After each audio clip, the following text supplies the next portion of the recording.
noite, né, na casa do nosso Deus. Amém. Para adorá-lo, para mostrar o quanto o amamos e como desejamos estar com Ele. Amém. Que todos possam se sentir em casa nesta noite. Amém. Vamos fazer uma breve oração para começar nossos louvores. Amém. Maravilhoso Deus, obrigada, Senhor. Obrigada, Deus, pelo privilégio maravilhoso de estar aqui no Teu tempo. Amém. Obrigada por cada família aqui já representada e aquelas que estão a caminho. Por favor, Senhor, os proteja com o Teu manto sagrado. Amém. Para que eles possam chegar aqui a tempo com Teus louvores, as orações, os pedidos e se sair daqui preenchido da Tua palavra. Tá? Amém. Obrigada por tudo, por estar aqui na Tua casa, que é um privilégio para mim estar aqui e para Te louvar. Obrigado, Jesus. Amém. Amém.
Sempre eu estarei.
Cristo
perdidos são, venham todos a fluir a salvação.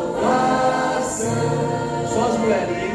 Cristo me amou e me livrou, o seu imenso amor me transformou.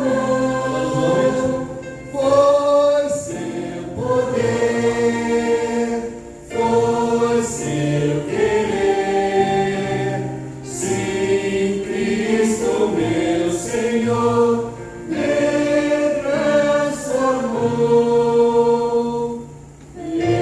Pecadores, vinde já, Cristo vos quer salvar. Seu perdão, conforto e paz, Ele vos pode dar. Sua luz e seu amor sempre concederá. Nosso coração Jesus transformará. Cristo me amou, Ele livrou, o seu imenso amor me transformou. Foi seu poder, foi seu querer, sim, Cristo meu Senhor me transformou. Quarta maravilhosa, estamos aqui presentes na tua casa.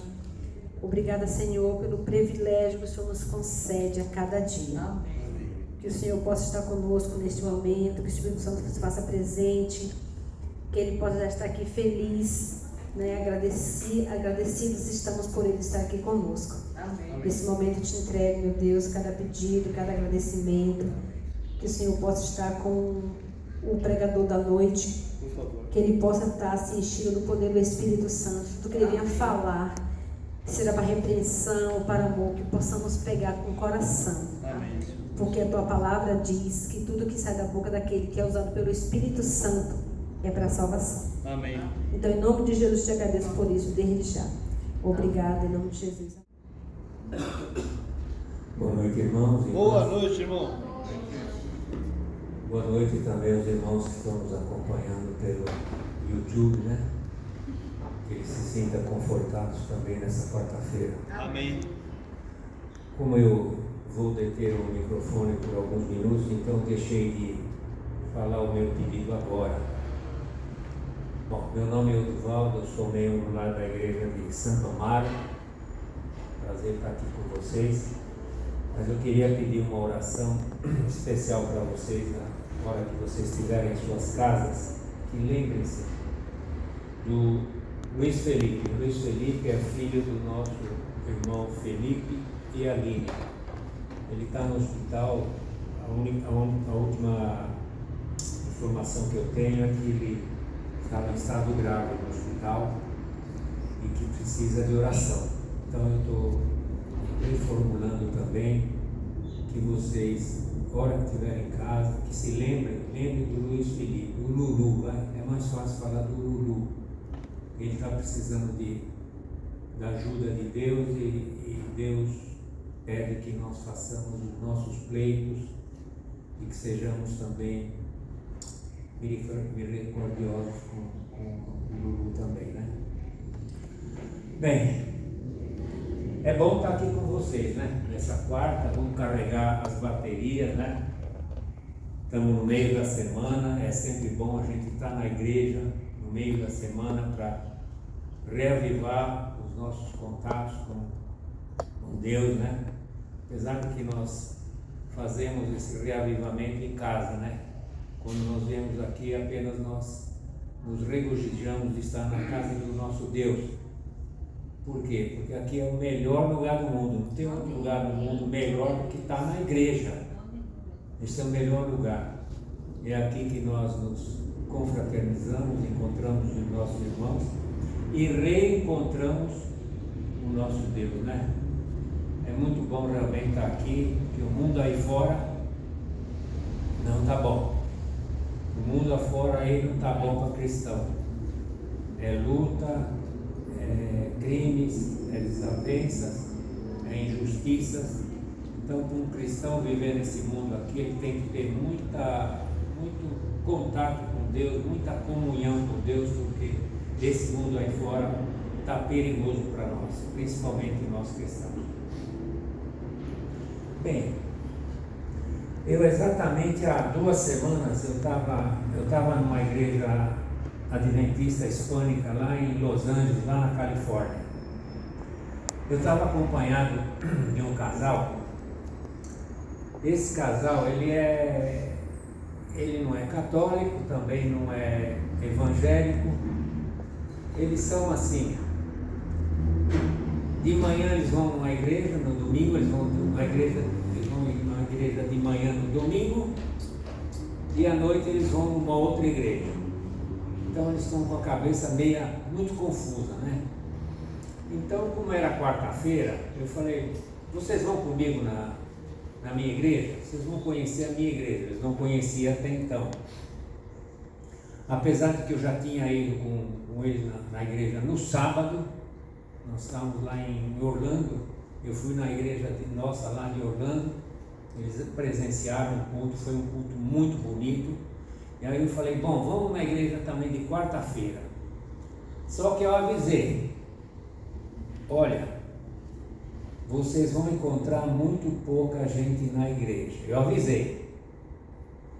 Irmãos, para minha surpresa, tinha 6 gatos pingados.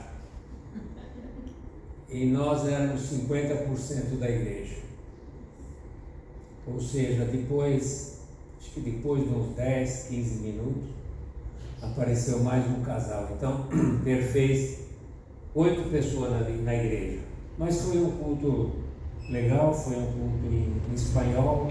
Nós conseguimos entender pelo menos uns 70, 80% do que o pregador falou. E saímos de lá contentes. Ele também saiu de lá com uma boa impressão da nossa igreja, tanto no sábado quanto na quarta-feira. Então, aos poucos, quando eu tenho contato com ele, eu vou falando um pouco do Evangelho para ele, explicando as coisas. Ele tem muitas dúvidas. Então, é uma cabeça que precisa ser trabalhada diligentemente, né? Mas o que eu queria enfatizar é o seguinte, irmãos: o culto de quarta-feira é um culto especial. Mas por que ele é especial e que muita gente não acha ele especial? Eu sei que muitos estão nos assistindo pela internet, mas eu até digo que eu não falto no culto de quarta-feira, seja lá onde eu for, se eu estou fora, eu quero saber onde tem uma igreja adventista. Se eu estou lá, sei lá, no Maranhão, lá não sei aonde, eu quero saber onde tem uma igreja adventista, na quarta-feira, porque eu vou lá. É um culto abençoado. E a irmã White, ela nos diz o seguinte, que muitos dos salvos, eles se encontravam no culto de quarta-feira. Não estou falando que todos os que estão no culto de quarta-feira serão salvos, eu não estou querendo dizer isso. Mas ela falou o seguinte, que muitos dos salvos estavam no culto de quarta-feira. Então, é um culto abençoado. Então, vamos então nos sentir abençoados por Deus, que realmente Ele vai nos fazer. Bom, a mensagem de hoje, eu enfatizo começando a dizer o seguinte, em Inglaterra tinha uma pessoa chamada Celina. Ela era uma condessa, ela era esposa do conde de Houghton, lá na Inglaterra. E ela se converteu ao cristianismo. Ela teve uma educação primorosa pelos ditames da época dela, em que as mulheres não tinham oportunidade de estudar, mas ela, sendo um aristocrata, ela teve condição de estudar. E nessa situação, quando ela se converteu, ela se tornou amante da Bíblia, a tal ponto de estudar a Bíblia veementemente.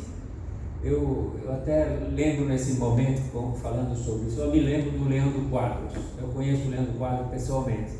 Mas aquele cara tem uma cabeça, ele sabe onde está cada versículo da Bíblia, ele fala com propriedade, responde com sabedoria. E Celina também, ela se dedicou ao estudo da palavra a tal ponto de ser, digamos, uma catedrática, tal qual o professor Leandro Quadros o é, né? E certa feita, ela estava rodeada pelos irmãos, que faziam perguntas a ela, e uma das perguntas que lhe foi feita foi o seguinte: perguntaram para ela qual era o maior milagre de Cristo. Seria esse o tema do nosso sermão de hoje. Qual o maior milagre de Cristo? Vocês já pensaram nisso?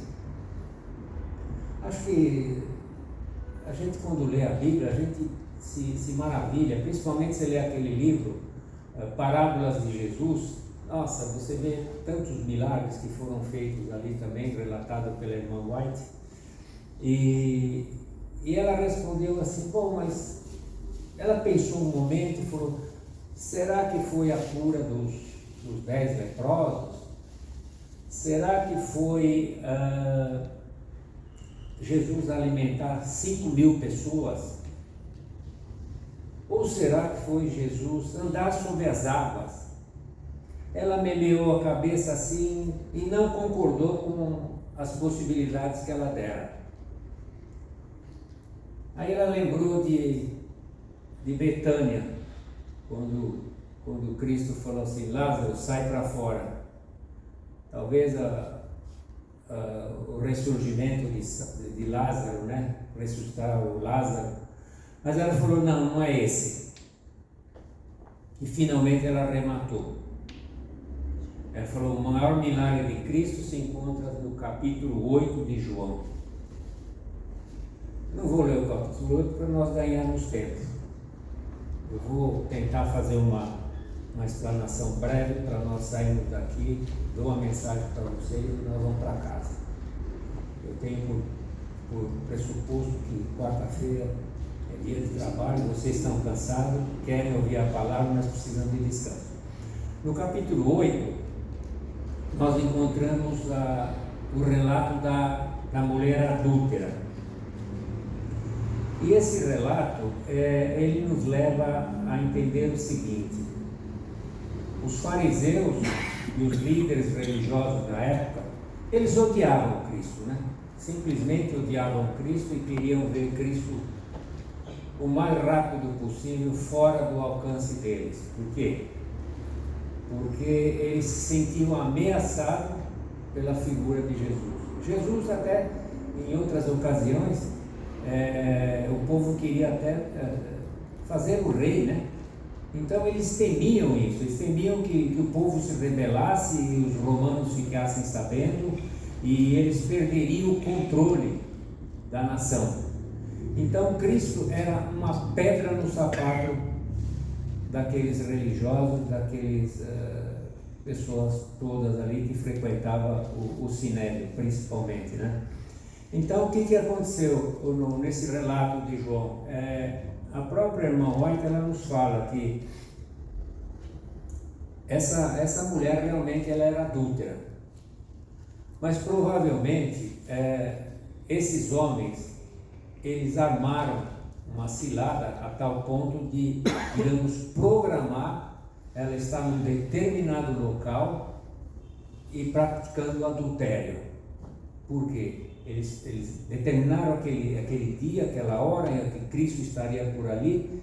Então tudo foi feito no seguinte sentido: de fazer uma armação e envolver Jesus nessa emboscada. Então eles assim o fizeram. Ali era basicamente ao redor ali do templo, né? O templo ainda estava em construção. E eles pegaram essa mulher, tiraram ela do local em que ela estava, do adultério, e trouxeram na presença de Jesus. É interessante, a Bíblia nos fala que quem tem que denunciar esse adultério, não seria essa turba, não seria o pessoal do Sinédrio, teria que ser o marido. Porém, o relato bíblico não nos fala do marido acerca disso aí.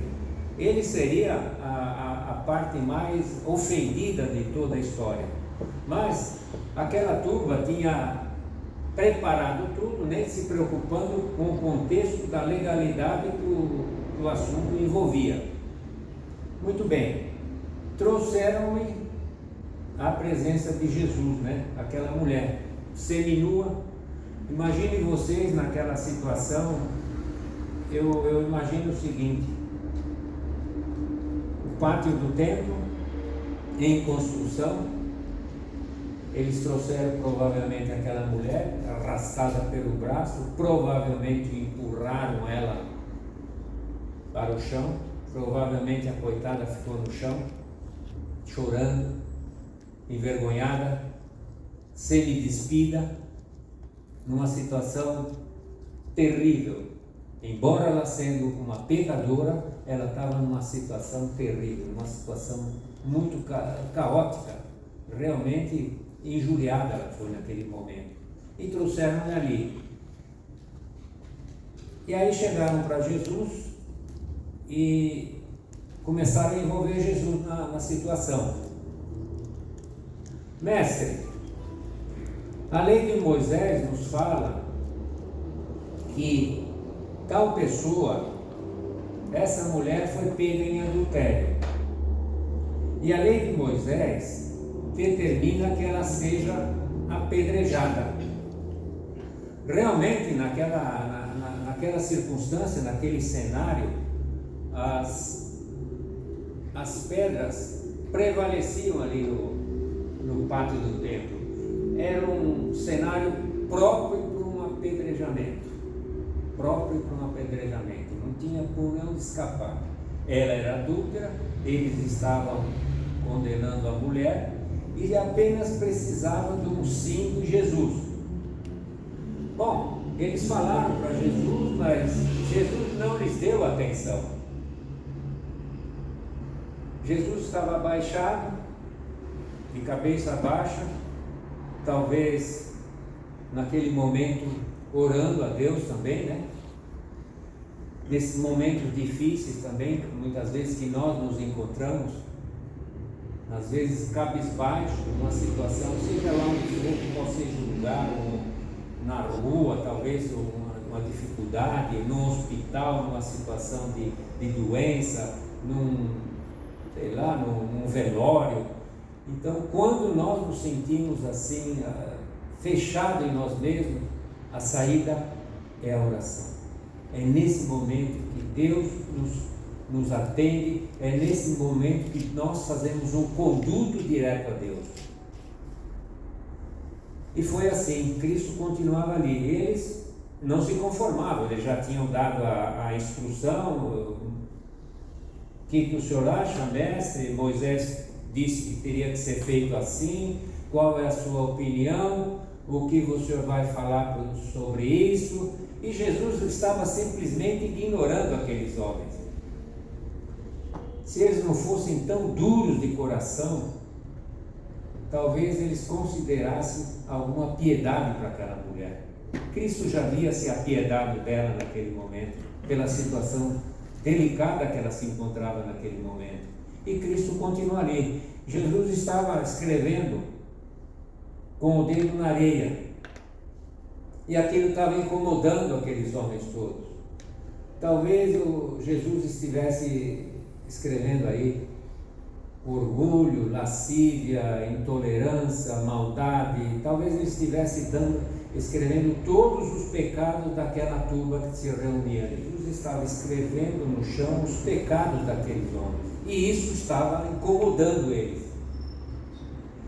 E no momento, aquela turma estava agitada, estava ansiosos para apedrejar aquela mulher. No começo eles queriam apedrejar uma mulher, no fim dessa história eles queriam apedrejar Jesus, na verdade, né? É interessante notar isso, que eles forçaram a Jesus de cabeça baixa, Aí Jesus falou solenemente, como consta aqui no capítulo 8, no verso 7, Jesus pergunta o seguinte, se levantou e disse: aquele que dentre em vós estiver sem pecado, seja o primeiro que atire a pedra. Aí parecia que Jesus estava autorizando, né, o apedrejamento. Mas Jesus jogou alto nesse momento. Jesus estava numa emboscada que envolvia o seguinte: se ele não concordasse em apedrejar a mulher, ele ia contra a lei de Moisés. Se ele concordasse, se ele absolvesse a mulher, ele ia contra a lei de Moisés. Se ele condenasse a mulher e autorizasse o apedrejamento, ele estaria contra o poder romano, ia arranjar encrenca para o lado dele, ia ser chamado à justiça e ele teria que responder por esse crime também. Então parecia que Jesus não tinha uma escolha, não tinha escolha nenhuma naquele momento. Então Jesus proferiu aquelas palavras: aquele que estiver sem pecado, que atire a primeira pedra. Pergunto a vocês aqui também: tem alguém aqui que está sem pecado? Tem algum aqui justo, que possa falar: não, eu sou justo perante Deus? Irmãos, irmãs, nós somos todos pecadores e necessitamos cada vez mais da graça que é em Cristo Jesus. Aí o que aconteceu? Jesus chamou cada um à sua consciência. Os mais velhos começaram a soltar suas pedras ao chão e irem-se embora, dos mais velhos aos mais novos. Nesse momento o pátio ficou praticamente livre, só ficou presente Jesus e a mulher adúltera. Aí Jesus perguntou aqui para ela, que está constando aqui no verso 11, ele perguntou aqui se alguém a condenou. Ele perguntou assim: mulher, onde estão aqueles teus acusadores? Ninguém te condenou? Respondeu ela: ninguém, Senhor. Então ele disse: nem eu tampouco te condeno. Vai e não peques mais. Aí nesse momento, Jesus teve que ir ao Calvário comprar a salvação daquela mulher. Nesse momento, quando Jesus falou: nem eu te condeno, Jesus se comprometeu com a cruz. Nesse momento, Jesus fez um compromisso sério com a cruz. A cruz pela qual pagou o meu pecado, o pecado de vocês e o pecado de quem haveria de nascer também. Então, nessa circunstância, é que nós podemos dizer o seguinte, irmãos: o maior milagre de Cristo é a graça. Amém. Exatamente a graça, né? Que maravilha! Quem aqui não precisa da graça de Jesus? Todos nós necessitamos da graça de Jesus. Isso é importante na nossa vida, é fundamental na nossa salvação. Sem ela, estaríamos todos condenados. O apóstolo Paulo nos fala que o salário do pecado qual que é? A morte. A morte. Mas o dom gratuito de Deus qual que é? A vida eterna. Então, se não existisse a graça, irmãos e irmãs, eu poderia pagar o meu pecado, vocês poderiam pagar o seu pecado, só que vocês não teriam chance de vida eterna. Só em Cristo há a possibilidade de vida eterna. Então, o maior milagre é justamente o quê? A graça. É justamente esse o maior milagre de Cristo. A graça, ou seja, a graça salvífica de Cristo, que transforma ladrões, degredados, prostitutas e outras figuras da escória da sociedade. Cristo transforma pela graça assassinos, pessoas que são socialmente refutáveis pela sociedade, transformem em pessoas aceitáveis, bons cristãos. Eu vi ao longo da minha vida muita gente que era assassino. Já tive a oportunidade de conversar com um assassino convertido. Eu até me lembro de ter feito para ele a pergunta: mas escuta, como é que você se sente? Você que matou, o cara já tinha matado quase uns 10. Perguntei para ele: como é que você se sente? Ele falou assim: ó, eu me sinto perdoado porque Jesus lavou os meus pecados. Amém, né? Então, essa graça é a que salva, é que nos traz salvação. Eu gostaria de ler um verso com vocês, que está em Isaías capítulo 1, verso 18. Ele fala muito perto a respeito disso. Isaías 1, capítulo 18. A minha tradução diz assim, ó: vinde, pois, a resolver, diz o Senhor, ainda que vossos pecados sejam como a escarlata, eles se tornarão brancos como a neve. Ainda que sejam vermelhos como o carmesim, se tornarão como a lã. Se quiseres e me ouvirdes, comereis o melhor dessa terra. Mas se recusardes e fordes rebeldes, sereis devorados pela espada, porque a boca do Senhor o disse. Aqui eu enfatizo o seguinte: se os vossos pecados são vermelhos como a escarlata, se tornarão brancos. É o que aconteceu naquele momento. Naquele momento, os pecados daquela adúltera, eles foram zerados. A partir daquele momento, ela estava numa condição primeira, uma condição ótima, numa condição perfeita. Então, é assim que Deus nos faz. Ele imputa a justiça de Cristo em nós. Aquela mulher tinha uma vida de derrotas, mas Cristo trouxe ela para uma vida de vitória.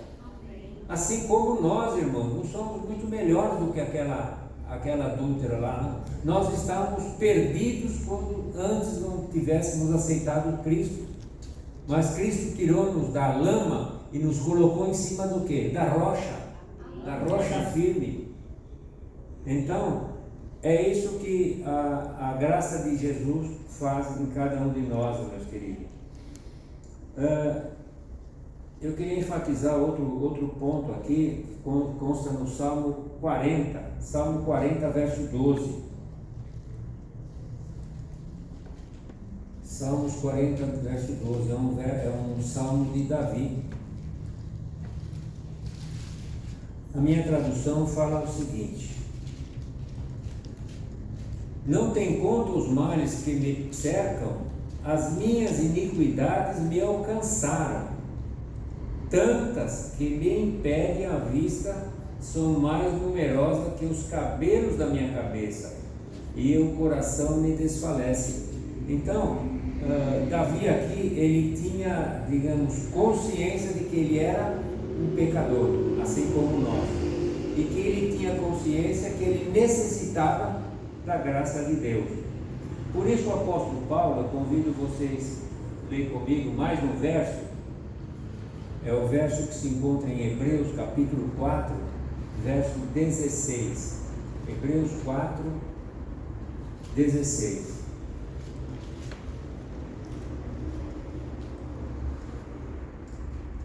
A minha tradução diz o seguinte: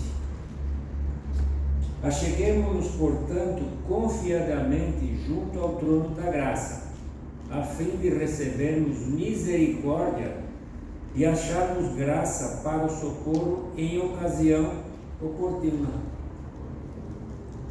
Agora eu pergunto para vocês: quando é a ocasião oportuna? É amanhã? Agora, hoje. É daqui um mês? Daqui um ano? É daqui? Agora.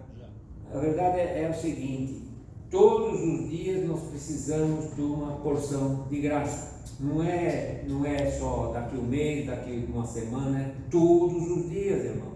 Todos os dias nós somos dependentes da graça de Deus. E é isso que nos move a cada momento, a ponto de nós pensarmos realmente que somos queridos por Deus e que Deus está preparando um lugar. Eu arremato com as palavras de Paulo, que se encontra lá em 2 Timóteo, capítulo 4, versos 7 a 8. Paulo aqui ele fala que ele ia receber a coroa da vida. Segundo Timóteo, capítulo 4, versos 7 e 8. Paulo fala o seguinte: eu combati o bom combate, terminei a carreira e guardei a fé. Agora a coroa da justiça me estará reservada, a qual o Senhor, justo juiz, me a dará, não só a mim, mas a todo aquele que amarem a sua vida. Amém. Amém.